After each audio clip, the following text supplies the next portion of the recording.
Good evening and welcome to this Municipal Channel 53 special report entitled After the Quake. I'm Pete Coglianese, and as most of you know by now, the effects of the 7.1 magnitude quake which struck Northern California on October 17th have extended well beyond that Tuesday afternoon, more than a week ago, and are continuing to affect us today. The focus of tonight's program is a look at the Cupertino situation. Most of you are well aware of the damaging effects in such places as San Francisco, Oakland, in Santa Cruz, and in Los Gatos. But how has the earthquake affected us here locally in Cupertino? And what can we expect in the weeks and months to come? Joining me here today is Cupertino City Manager Don Brown, who will help answer some of these questions. But before we go to Don, we're going to take a quick look back into time to shortly after 5 p.m. Tuesday, October 17th. This was the scene outside Cupertino City Hall late Tuesday afternoon as a major earthquake registering 7.0 on the Richter scale jolted Northern California. The quake, centered approximately 10 miles northeast of Santa Cruz on the San Andreas Fault, produced moderate to major damage throughout the Bay Area, including parts of the Santa Clara Valley. Cupertino City officials were quick to activate the Emergency Operations Center at City Hall in coordination with county-wide disaster response efforts. During the course of the evening, EOC officials were flooded with numerous damage reports within the immediate Cupertino area. Perhaps the most serious incident was this structure fire at 7556 Orange Blossom Drive in South Cupertino, which broke out soon after the quake. The fire produced a large brown plume that could be seen for miles along the western side of the valley.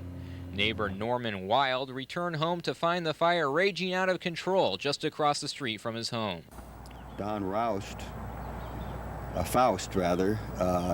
he did a major part in saving that house right next to the right of it, because he got up there with a hose and he was hosing the corner of that roof down so that wouldn't get there. But the big problem, he also helped get the dog out of their backyard, and there was no injuries because the wife was out, and so they even saved their parrot. They brought the parrot over to our house for a while, and then they stayed with her son last night, who has a home in Campbell. In addition to the incident at Orange Blossom Drive, city officials were faced with several other local emergencies. EOC officials responded to each of these incidents on a priority basis with assistance from local fire and law enforcement agencies. Other incidents included an unsubstantiated report of a landslide near Deep Cliffs Golf Course. Although no major slide was observed, some erosion did occur when swimming pools overflowed their banks just up the hill from the green. At the Cupertino Library, volumes upon volumes of books littered the floor as the library remained closed throughout the day as personnel began refiling and repairing the books. Utilities remained out throughout much of Cupertino Wednesday morning, making driving a hazard throughout the city. These crossing lights at Bub and Rainbow malfunctioned when power was restored to the area. At McClellan Ranch Park, the main Parks and Recreation office was evacuated when it was found that the foundation had shifted several inches. Similar structural damage was experienced citywide, from business to business, residence to residence.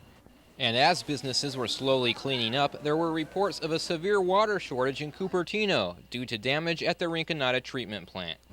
The main message we want to get across to the residents of Cupertino is to conserve water.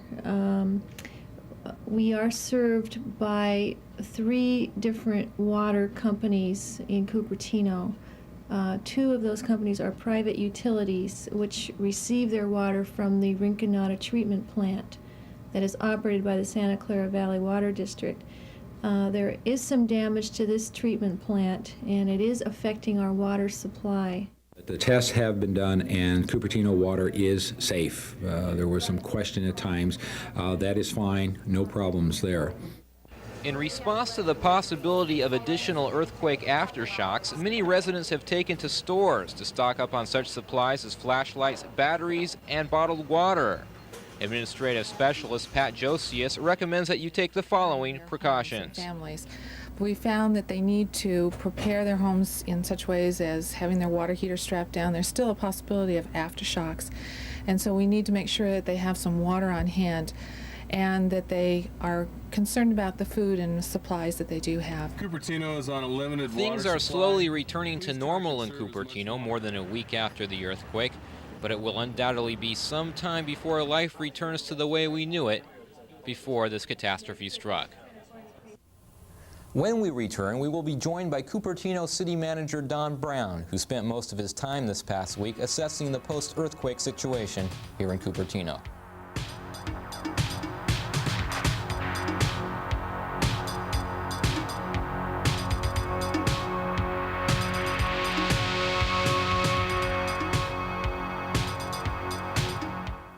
Have you noticed? It's getting warmer. There's been a drought and forest fires.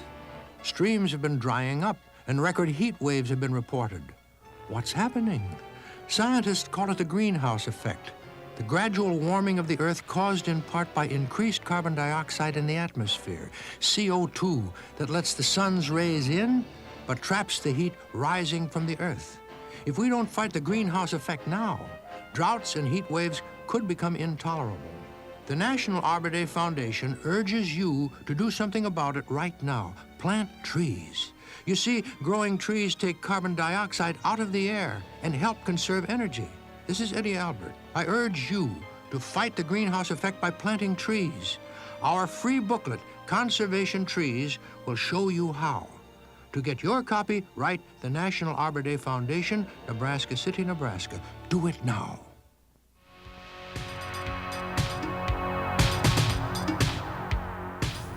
Welcome back to our earthquake special here on Municipal Channel 53. Joining me now in the studio is Cupertino City Manager Don Brown. Don, thank you very much for being here today. My pleasure, Pete. Now, you've been through this thing from the very beginning and have undoubtedly spent most of your time this past week dealing with the crisis situation here in Cupertino. First off, can you tell us, where does Cupertino stand now, more than a week after the initial earthquake? Well, Cupertino made it through the earthquake relatively unscathed compared to some of the cities that we've been reading about in the newspaper. I think we've been very fortunate to have good construction standards, and we're a fairly new community, and most of our buildings have been built with earthquake standards in place, and so we did pretty well. We did have a lot of concern about structural damage, people trying to get back together with their families, getting water back online and so forth. But most of it came through pretty smooth. I think we're about back to normal now, although we're still inspecting residential dwellings at people's requests to see if they have any structural damage. So I'd say in terms of city service, other than normal building inspections, we're about back to normal right now. What are you finding to be the most common form of damage here in Cupertino?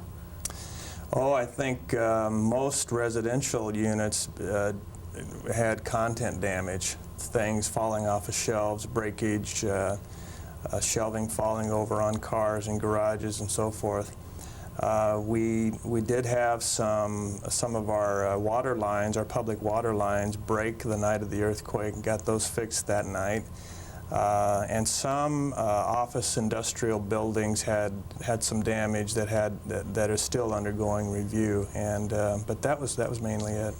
What are some of the figures involved in the damage total for Cupertino? Well, these have to be taken with a little bit of a grain of salt because they're estimates, and as we get to know more about some of the process of repairing the buildings, we'll know more of the exact cost. But we're estimating right now that in private dwellings, including industrial, office, and residential, about $58 million of damage in Cupertino.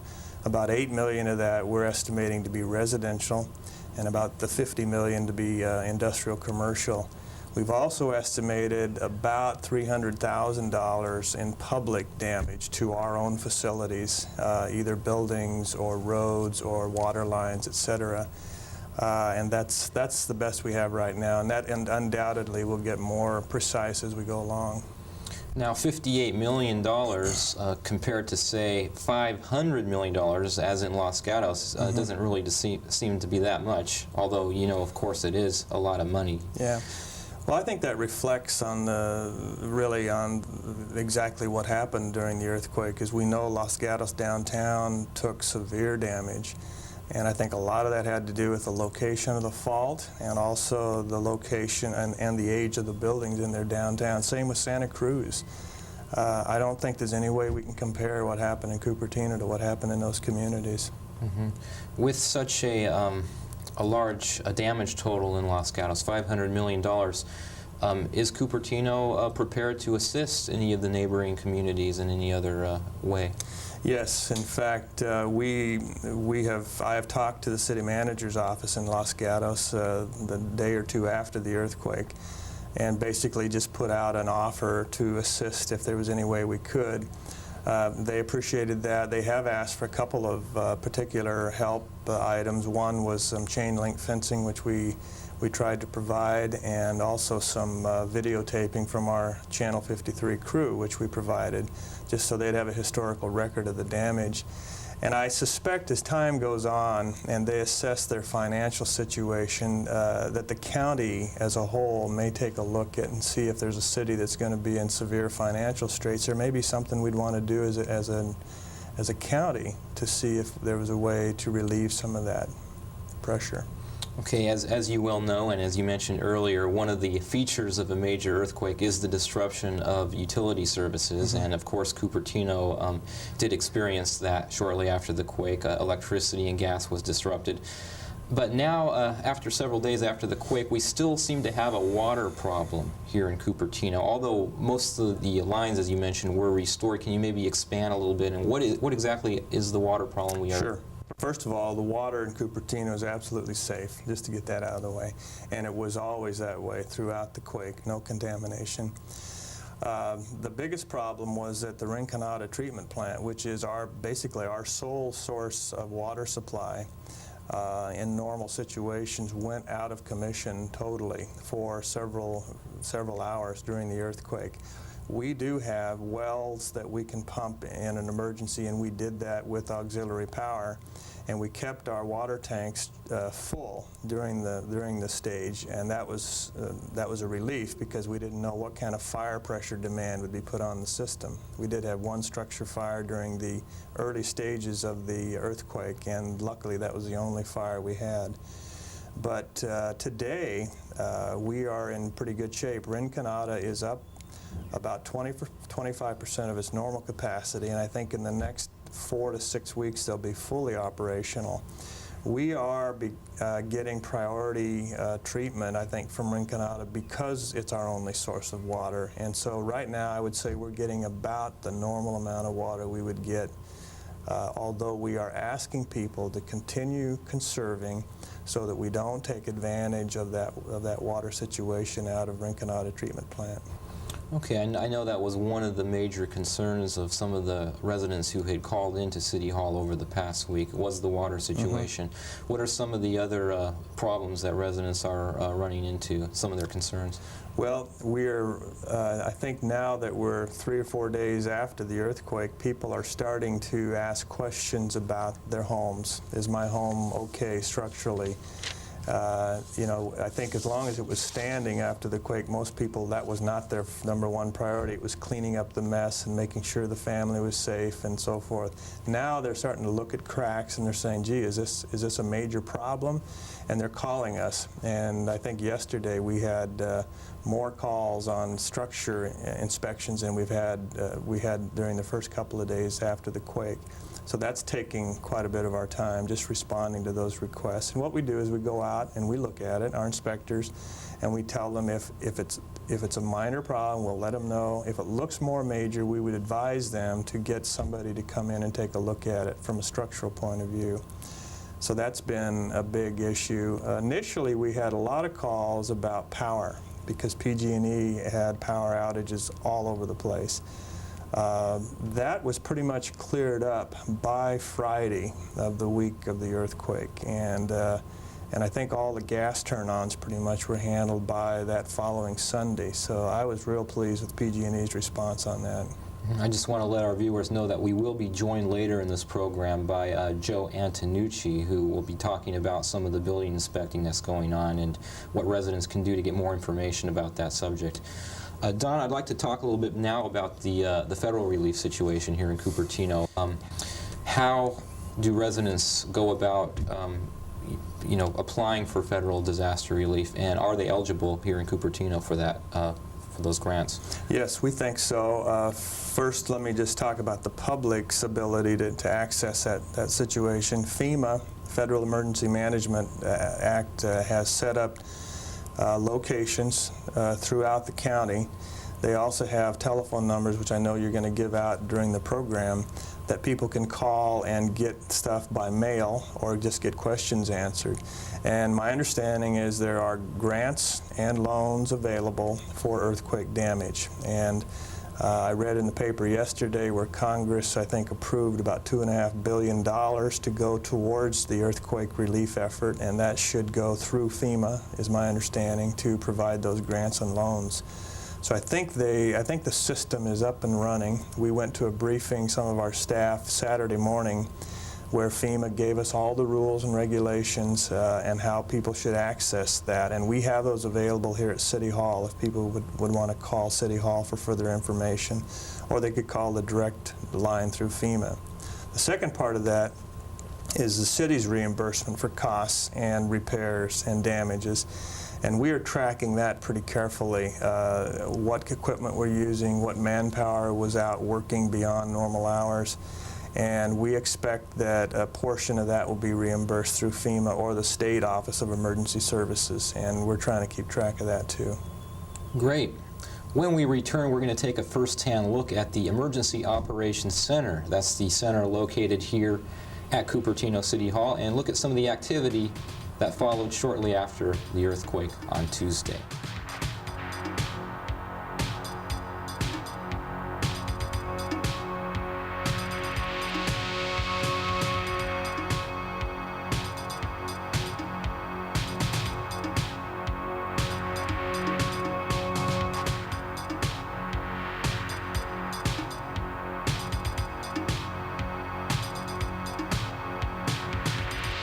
And that this free society speaks with power, force, and decision.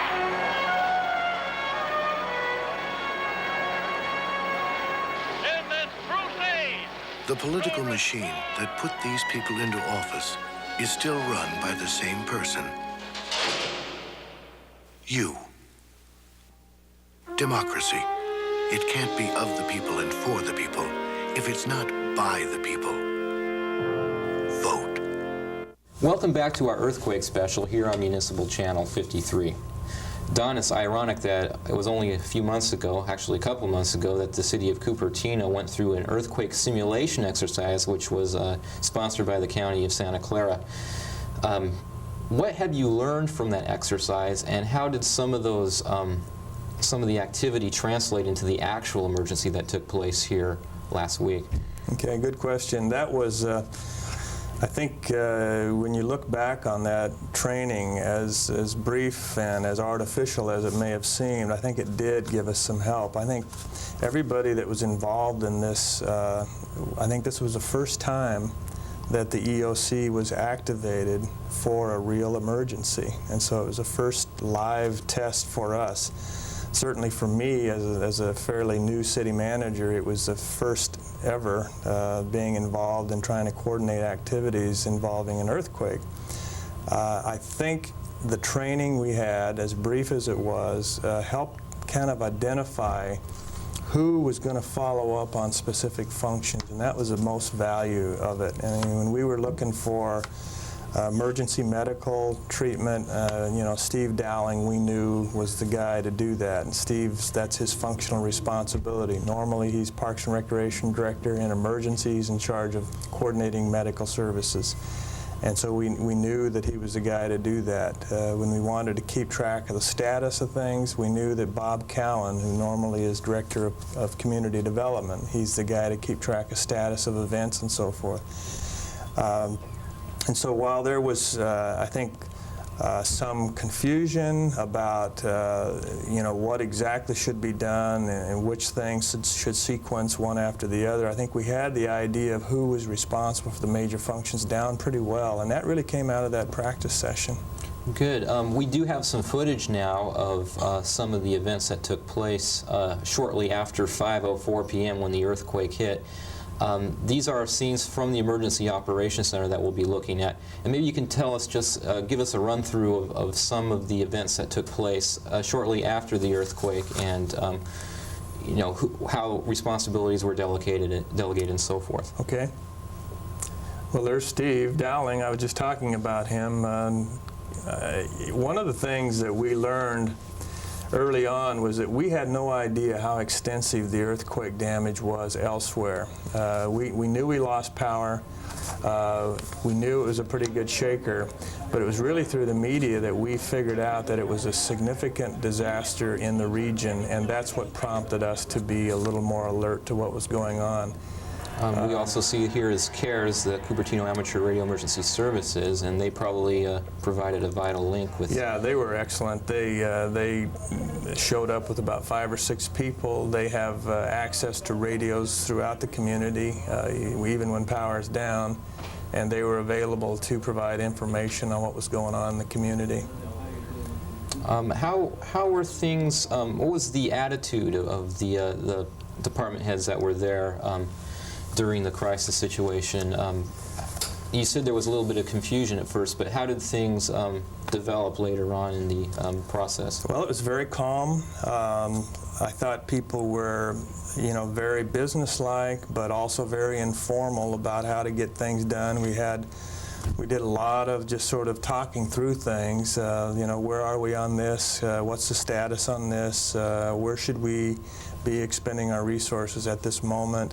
And to do that, I would bring together 2 or 3 people at a time and just have a little informal chat over in the corner. And I thought it worked pretty well.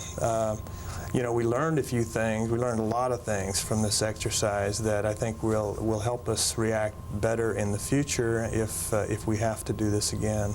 Mm-hmm. What were some of the strengths out of the response, do you think? I think the strengths were, first of all, we were very fortunate that the timing of it, most of the key people were still here, had not gone home yet. That may not always be the case, but we did have most of the department heads here and available and ready to respond immediately. That was very useful. I think the other thing was just sort of a professional demeanor that people had, that let's just keep things calm. We'll deal with each issue as it comes up. We try to predict what things will become in the next couple of hours. I think once we got through the initial couple of hours, things really we had a feeling of just kind of keeping track of things rather than trying to respond to emergencies and so forth. Okay, I'd like to take a look now at some other footage that was shot earlier in the week. This is from the Cupertino, this is also from Cupertino City Hall, but this took place last Saturday, the Salvation Army relief drive, and maybe, Don, you can tell us about some of the community support, the overwhelming community support that came through to help some of the victims of the earthquake. Yeah, I was amazed. The City Council members and Chamber of Commerce members really were responsible for getting this started. And it just started with a phone tree where people would call 5 people and tell them to call 5 more people each. That's how the word got out initially. And then it started hitting the media, and there's Barb Koppel, City Councilman member, and Frank Strazzarino, the Chamber of Commerce director. Once it hit the media, from Friday through Sunday, my understanding is 16 of the Salvation Army trucks were filled with clothing and food and camping material. There's one of the trucks. 16 of those were filled up. It was an amazing response. It's incredible, and we just want to set word to our viewers at home, just that Cupertino is not the site of any more relief pickups or drop-offs. That if you do want to donate goods to the Salvation Army, this is the number that you should call right here at the bottom of the screen. So I believe that is in downtown San Jose. So please do not drop off any more of your goods here at Cupertino City Hall. There is one thing that the Cupertino Library is still accepting, and that is non-perishable foods. They do have a bin in their lobby, and during normal library operations they are accepting food.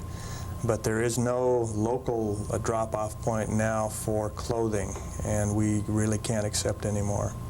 Okay, that's good information. Don, thank you very much for being here today. It was very informative, and hopefully things will get better as the days progress, and we'll get back to our normal operations in a few days or weeks. Okay, thank you, and thanks to the community for being so cooperative on this whole thing. Thank you. When we return, we're going to take a look at what you can do to check out your home for structural damage and how the building inspection work is going on here in Cupertino. We'll be back in a moment.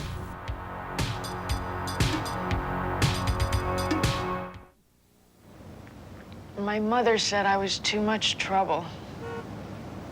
She threw me out. It's pretty terrible out here. I wish I could go back home if they take me. I just don't know what else to do. Wherever you are, Covenant House can get you help. Call us on the 9 line. It's free. 1-800-999-9999. Covenant House.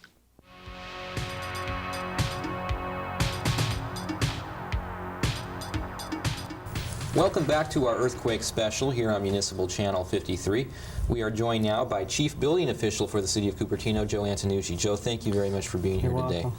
Joe, can you maybe just tell us what is the damage you've been running into here in Cupertino related to the quake?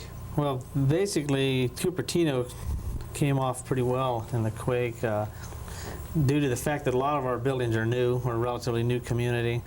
The damage that we've experienced is mostly cosmetic, cracks in the sheetrock, stress cracks. The biggest problem we've had is in the residential area with chimneys. Chimneys either cracked or collapsed, and we have in Cupertino 16,000 homes, and we're doing a lot of surveys upon request from the public to check the damage in their homes. One of the problems is with the limited resources we have and the number of homes we have to check that if people see that if they look at their home themselves and cannot see any damage, then really nothing we can do for them. If we see, if they have something they want us to look at, an obvious problem, we'll be happy to do that. But if they're uncomfortable, their best step they could take would be to contact a structural engineer to come in that can spend some time and really evaluate their structure for either damage this time or what may happen in the future. So people should only call in if they have an immediate need, if they see something that might actually jeopardize the structure of their home, so to speak. At this point in time, yes. Down the road, when the immediate crisis eases up and we have more time, we may be able to do more for them. But at this point, we're trying to get the people on their feet that are really see something that they're nervous about. In most cases, it's turned out that there's really nothing to worry about other than the cosmetic appearance of the problem. Okay, Joe, we have some interesting footage to show right now. We'll have some footage of downtown Los Gatos, and as you know, Los Gatos was very close to the epicenter. But as we mentioned, Cupertino is only about 10 miles up the road from Los Gatos. Maybe you could talk about the difference in some of the structures between downtown Los Gatos and why Cupertino really came out of this as well as it did. Yeah, I think that the difference again is that the buildings we have here are relatively new, built to a much higher seismic standard. The old buildings like you're seeing here in the picture, unreinforced masonry buildings, they're built to a standard that just can't handle this type of seismic activity. The buildings today are designed to withstand that kind of a force, and basically that's the difference. We're a new community. Los Gatos is an old community, and that's what's unfortunate about it. All right, Joe. I think that'll be we're running out of time. Unfortunately, we could really talk about this earthquake situation for for several more minutes at least. And but we are running out of time, and I'd like to thank you and of course Don Brown in the earlier segment for joining me today. Stay tuned to Municipal Channel 53 throughout the course of the month, and we will give you continued updates on the earthquake situation throughout the Bay Area and here in Cupertino. Thank you again for joining us this evening.